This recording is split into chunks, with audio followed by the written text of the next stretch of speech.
Yo folks, and welcome to the channel. My name is Bork. In today's video, we'll be covering the March Clan Battle or Clan Battle 11, not to mention episode 10 analysis. Let's go ahead and jump right into this. First things being is huge thank yous as always to Violet for you for providing the information against the bosses. Just note, Shiori and Misato, they're going to have their UE for this guide, and not to mention Makoto and Kaori are going to have their UE as well. Thanks again to Violet. Now, when it comes to this, there's going to be a couple bosses we're going to be fighting. Goblin, Griffin, they're sort of the standard. They deal attacks. They're not really that cumbersome. But when it comes to Megalopon, the bunny dude, the bear, and Mino, these are going to be some interesting bosses. So let's go ahead and cover them. Now, Megalopon, he's not going to be that different. Just note, he's going to have a moment where essentially he enters a dizzied state where you can deal more physical and magical damage to him because his defenses are going to be sharply lowered. Or maybe that's going to be you. So make sure to watch out for that attack when he deals more damage to you. But just note, he's also going to inflict a stun on enemies within his range. So be careful of that stun. He's going to be a little bit annoying. And then not to mention, we're going to be having the Savage or Mad Bear, all right? So go ahead and change him over here into the Mad Bear. He's going to be providing a heavy stun, not to mention dealing a large amount of physical damage, all right? Specifically in his Union Burst. So the closest enemies, the first three, are going to get heavy damage towards them. And not to mention, he's going to be lowering your physical attack as well. So be careful of him. He's definitely menacing. He's definitely just as strong as the worst boss in the entire clan battle, which is going to be Minotaur. Reason for that, he's going to be knocking you back, inflicting a stun. Not to mention, he also does a paralyze, and he can also inflict burns. I remember the first time we fought against this dude, my teams were dying left and right, causing me to deal minimal damage. But this time, we get some payback because our units are going to be much stronger against the Minotaur, the Bear, and of course, the Rabbit. When it comes to this, there's going to be a couple of tiers, of course. Tier 1 is going to be super easy. The Premier team is going to be Shinobu, Shiori, Christina, Eriko, and Makoto for the first lap. And the Premier unit's going to be Shinobu because of her lower defense, and not to mention her Skull Dad or the Skull character that she casts. And then for Megalopon, you're going to want to use a magical team. When it comes to the bear, we're going to be using Mumi in the front for tier 1. And it comes to Mino, Shinobu. Obviously, shave your Shinobus for Minotaur. Do not use your Shinobus in the Goblin or Griffin. That's committing, I would say heresy in some ways. And then when it comes to this, our premier team will actually be Tomo in tier 2. This is probably going to be the team that you're going to be using. Just know if you don't have Tomo, you're going to replace her with Rei or Erisa or Hiyori, which are viable characters. And not to mention, you can also use someone like Eriko. Just replace Shiori with Kokoro. Make sure Kokoro's at 10 too, and Mumi with Kaori. All right, so you're going to have a lot of different options over here. Make sure to use magic once again. If you don't have Anne, you can use someone like Nanika or Carol because that pretty much works itself out. And then you have the bear boss. You're going to be using the June comps. But just note, most of your heavy hitters should be saved for Mino. And if you have Valentine, she's going to be dealing way more damage. You can use the June comps, going to deal significantly less. You could also use the magic comps. But honestly, you should probably leave your magic comps to the Rabbit because that's going to be the place that they want to be at. And when it comes to tier 3, this is where things, of course, get hectic. You can run magical teams. I don't suggest that. You should save your magical teams, once again, for the Rabbit. If you don't have replaceable units down the middle. And then when it comes to the Bear, you can use Eriko. But most of all, make sure to have a New Year's Yui for Minotaur because he's going to be the one that's going to be helping you to deal roughly 2 million-ish damage. And yeah, those are going to be the different teams that you can use. In case you guys want to see my setup and how I did things, I went to my parties right here, and then I went to Clan Battle. Essentially, I have it so, my Mino tier 1, Mino tier 2, Mino tier 3, Bear tier 1, tier 2, so on and so forth. I left these two teams in case I'm oh, I need inspiration to build other teams. But just note, there's going to be a lot of different things that you can do.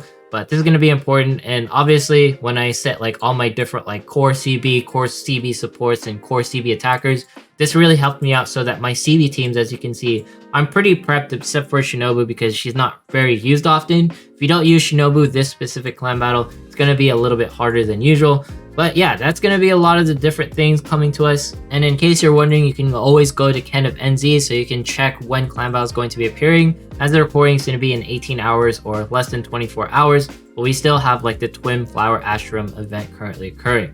But we're not talking about that anymore. We're going to need to be talking about other things. While we're going through Arena, we're going to talk about episode 10 for Princess Connect. Because, oh my goodness, that was a huge drop. We'll do the boss runs later for, the clan battles and stuff.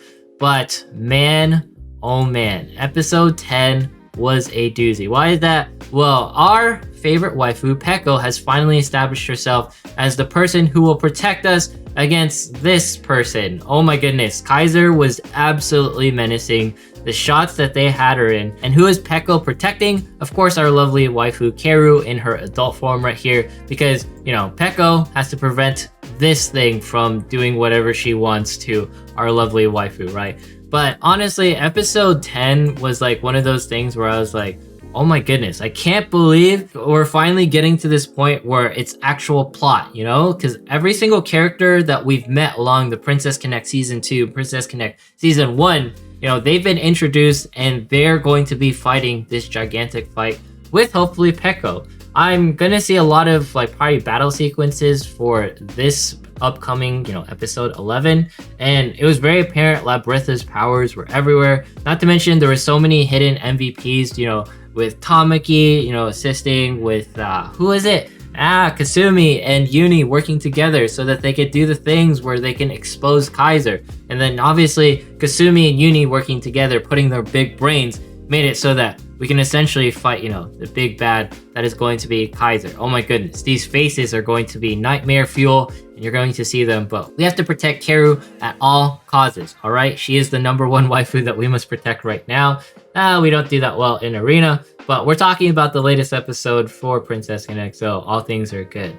There was a couple of surprises in the sense where I'm like, all right, if Peko is actually going to be defending us for, you know, the thing that's going to be happening with Kaisers and stuff, will we get a season 3 with this like sort of thing? Because season 2 is really good. I've liked it quite a bit. But are we going to be stuck in a fighting sequence, or do we lose? Do we get left on a cliffhanger with Kaiser and Keru, or do we get a season 3 where essentially everything gets time looped again, or, you know, essentially we do another dive, all right? And there is another dive that does occur. Does that mean Yuki will be essentially, you know, replacing his memories again? Will there be a proponent where Yuki's stronger? I'm not sure. That's like the biggest thing with like the next couple of episodes. I'm not sure how many episodes are left, but if we're only going to get to the point where we're going to be losing this fight, hopefully we don't. Maybe I don't want us to lose, but that'll probably guarantee another season. If we win this fight, I hope there's going to be a season 3, because win or lose, it doesn't really matter to me, because that'll mean we're essentially going to be getting, you know, really good stuff in the near future.